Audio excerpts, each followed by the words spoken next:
Oh, it has been a breath of fresh air. Really, some things that have happened for me is breaking down steps is something that really helps, I would say, everyone, but it's also a tool used in explaining things to neurodivergent people. So the course outlined specific steps of creating a classroom outline. And that alone made it more digestible for me.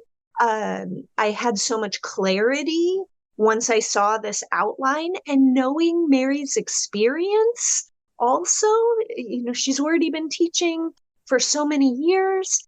It was really helpful to have her knowledge brought into the course. I feel like because of the course, more relaxed, which is helpful when I'm facilitating because there's more order. There's more clarity in my plan.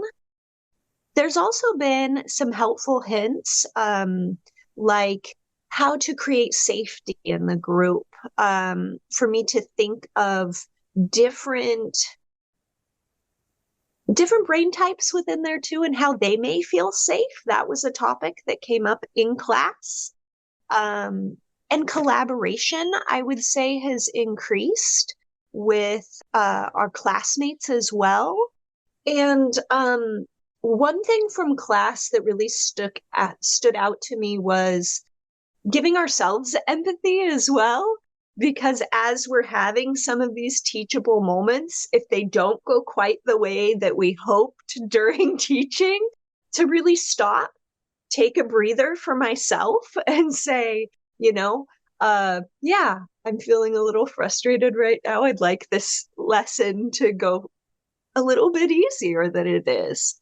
Yeah, it's 7:30 in the morning and we're busing kids to 5 different schools. I could increase my patience with giving myself more empathy. So that from class really stood out on that specific drive.